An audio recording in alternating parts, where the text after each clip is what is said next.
In part 1, we discussed the role that the collapse of Mexico's traditional economy has had on the rise of the country's powerful drug cartels, a process that has been facilitated by the North American Free Trade Agreement. But why did Mexico become a haven for drug trafficking in the first place? And what solutions are being offered to the problem? Mexico becomes the center of drug trade and drug trafficking in many ways because of actions the U.S. took in South America, beginning with the first Bush administration, that is father, to actually begin eradicating coca production in places like Bolivia and Peru and other countries of the Andean region, where it was a traditional production on the part of the indigenous. That in many ways pushed the Colombian cartels to begin to move production to Colombia itself, and therefore they could combine both production and manufacturing and transportation. The Bush administration also began at that point to try to do interdiction along the Caribbean. Much of the traffic routes up until that time had been through speedboats that cruised throughout the Caribbean, planes landing in islands, and then speedboats into the U.S. South and U.S. Southeast. That began to change in some ways when the Bush administration begins to interdict in that region, and then trafficking begins to go overland or through Central America into Mexico. Colombian drug lords reach out and make connections with drug organizations and mafias and organized crime in Mexico. They become a very powerful force, and then Mexico becomes the staging ground for much of the trafficking of drugs into the U.S., since it shares an extensive 3,000-mile border with the U.S. The response from the Mexican administration has been to confront the problem with increased military and police activity. This strategy is being funded and equipped in large part by the U.S. government under the auspices of the Mérida Initiative, a security aid bill providing $1.4 billion to the Mexican government over 3 years, a tenfold increase in military and police aid as compared to 2007 levels. Critics refer to Mérida as Plan Mexico, a reference to Plan Colombia, a similar U.S. initiative implemented by the Clinton administration in 2000 to address cocaine production in Colombia. Its push through the Senate was led by the current U.S. Vice President Joe Biden. The plan saw military and police aid to Colombia rise to $765 million in 2000, a 14-fold increase from 1996.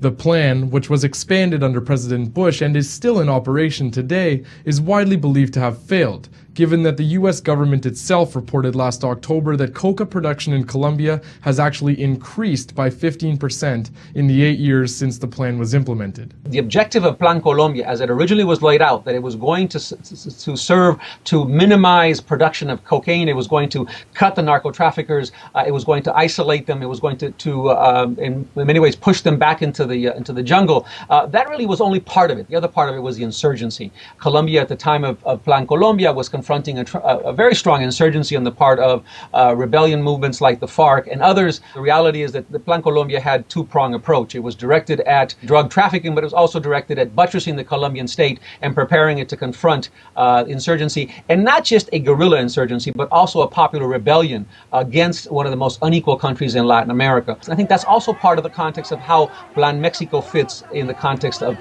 Mexico, because again, with Plan Mérida, there's a significant amount of money aimed at intelligence, aimed at professionalizing the military, at preparing the military, at a time when Mexico confronts a serious economic crisis, when maquiladora production is down, when oil production is down, when you have popular movements, and the same intelligence apparatus that can be used against organized crime can also be used, as it has been in Colombia, against popular movements.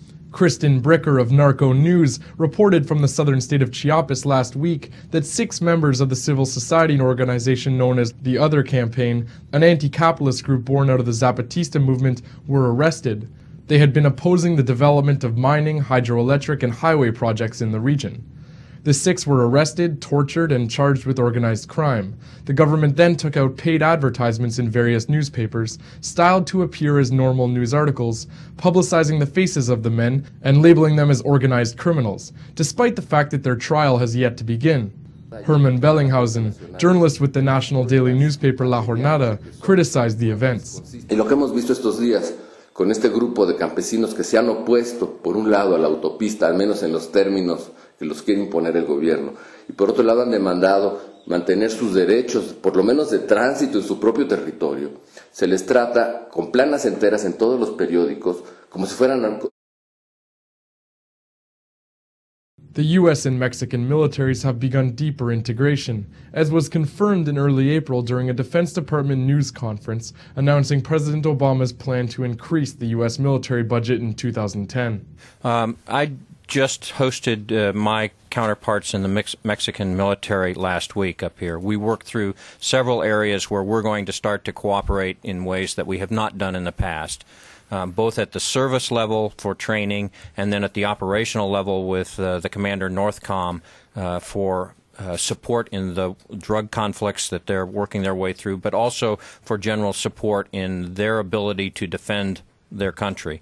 I think that will be more robust than it has been in the past by a significant amount. The work that the service chiefs are doing, service to service, is very significant, both in helping their government, the Mexican government, grow their forces, but also make this transition towards what we have talked about here as being irregular warfare and the training and the equipping that goes with that, which they need some help with. The U.S. Joint Chiefs of Staff operating summer for 2008 placed Mexico next to Pakistan as two states of concern for a possible rapid and sudden collapse, adding that any descent by Mexico into chaos would demand an American response based on the serious implications for homeland security alone. But Tinker Salas doesn't believe we are likely to see U.S. troops inside Mexico anytime soon. The Mexican popular culture has a tremendous resistance to actually involving itself with the U.S. military. And this presents a problem both for Calderón and for a U.S. administration. The reality is that Mexicans have not forgotten, it's part of their culture, the role that the U.S. played in annexing territory, in invading their country, in a history, a legacy of nationalism that was framed vis-a-vis relations with the United States. I think that it would be hard-pressed to see actual U.S. military troops in Mexico for fear of promoting a nationalist backlash or outcry.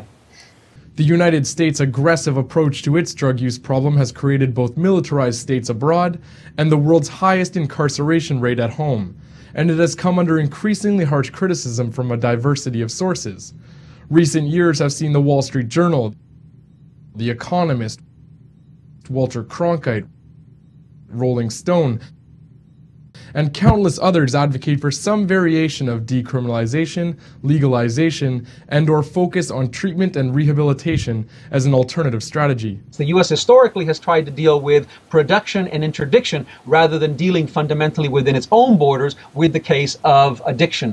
And I think that needs to be part of the debate, and that would then definitely change the character of the debate away from simply militarizing societies and militarizing the border and begin to look at the conditions that create that kind of demand in the U.S.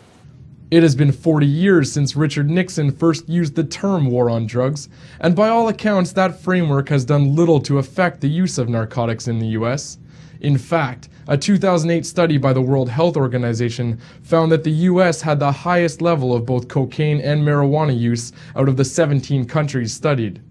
And not only has the US government shown little sign of rethinking this strategy, it has intervened in other countries' attempts to reassess their own policies. Well, during the Fox administration, Mexico passed one of the most interesting and progressive laws regarding drugs. It actually decriminalized certain quantities of marijuana, certain quantities of other drugs, and it was on Fox's desk to sign. There was tremendous pressure exercised from the U.S. The U.S.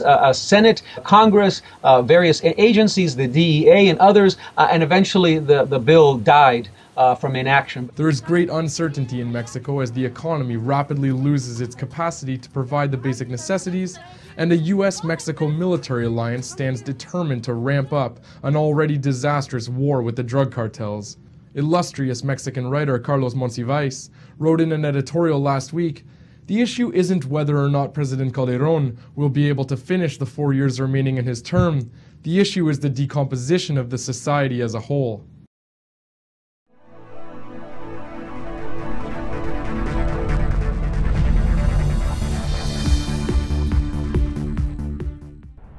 Donate today and receive a new documentary film available to members of the Real News Network. The History of the National Security State with legendary author Gore Vidal. Bonus features of the DVD include an in-depth response to Vidal from ex-CIA analyst Ray McGovern, who served under 7 U.S. presidents, an exclusive interview with Colin Powell's former Chief of Staff Larry Wilkerson, and an insightful interview with oil policy analyst Antonia Yuhas. The news magazine of the screen. living glimpses of history in the making. Hollywood and Washington is a symbiotic relationship. They both deal with illusions. Reality doesn't often play much of a part. I think I saw through the myth of the Cold War almost from the beginning. I was a Washington political kid from a political family. Roosevelt first had radio because he had this great speaking voice and everyone liked to hear. Truman proceeded to break every arrangement that Roosevelt had set up for a peaceful coexistence. And Truman thought that it would be a good idea.